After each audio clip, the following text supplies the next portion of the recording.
माता सीता को किसने श्राप दिया था और माता सीता को भी पति वियोग सहना पड़ा था, इसके पीछे का क्या कारण है, आज हम इस वीडियो में जानेंगे। वीडियो अच्छी लगे तो लाइक करिएगा, चैनल को सब्सक्राइब करना मत भूलिएगा और ज्यादा से ज्यादा लोगों को शेयर करिएगा। सनातन धर्म के ग्रंथों में बताया गया है कि बुरे कर्मों का फल हमेशा बुरा ही मिलता है, चाहे वह इंसान हो या फिर भगवान। इसका एक उदाहरण माता सीता है, जिसका जिक्र रामायण में किया गया है।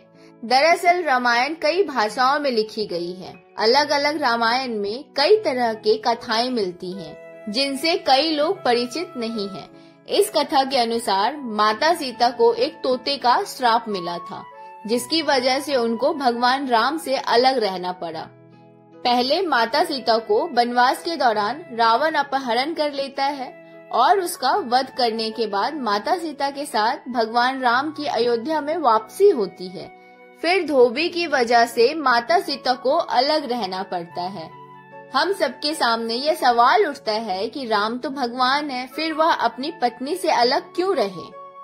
कथा के अनुसार माता सीता बाल्यावस्था में अपनी सहेलियों के साथ बगीचे में खेल रही थी। वहीं बगीचे में एक तोता का जोड़ा पेड़ पर बैठा था। तोता का जोड़ा भगवान राम और माता सीता के बारे में बातें कह रहा था।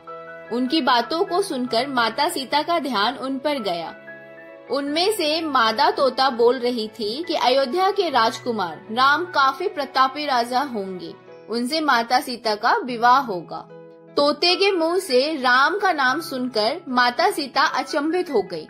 उन्हें अपने बारे में और जानने की इच्छा जागृत हुई।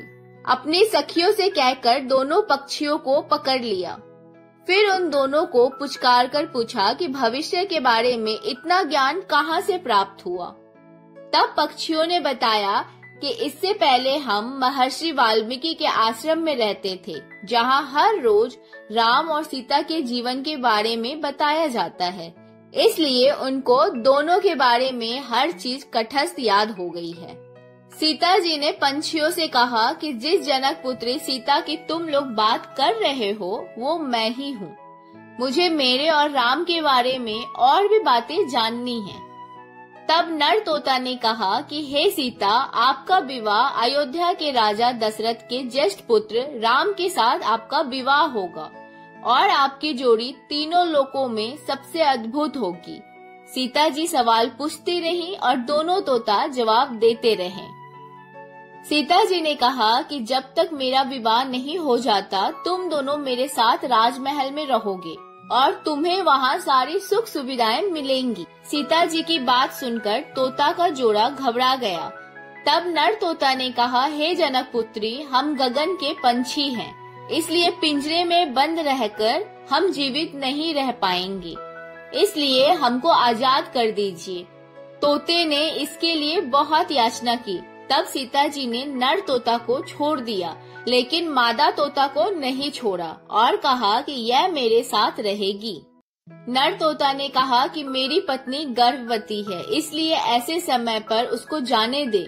हम दोनों एक दूसरे का वियोग सहन नहीं कर सकते, इसलिए आप मेरी पत्नी को जाने दें। लेकिन सीता जी ने उनकी एक न सुनी। इस बार मादा तोता को बहुत गुस्सा आया और श्राप दिया कि जिस तरह आपने गर्भ अवस्था में मेरी पत्नी को मुझसे अलग कर दिया है, वैसे ही गर्भ अवस्था के दौरान आपको भी पति वियोग सहना पड़ेगा।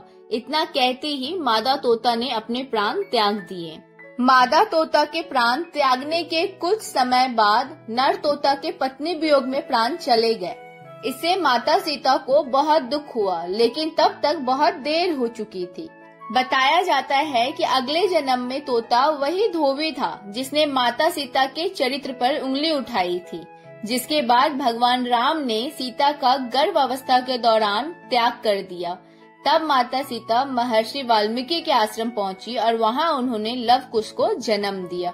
इस तरीके से तोता ने माता सीता को श्राप दिया और जिसके कारण माता सीता को राम से अलग रहना पड़ा था।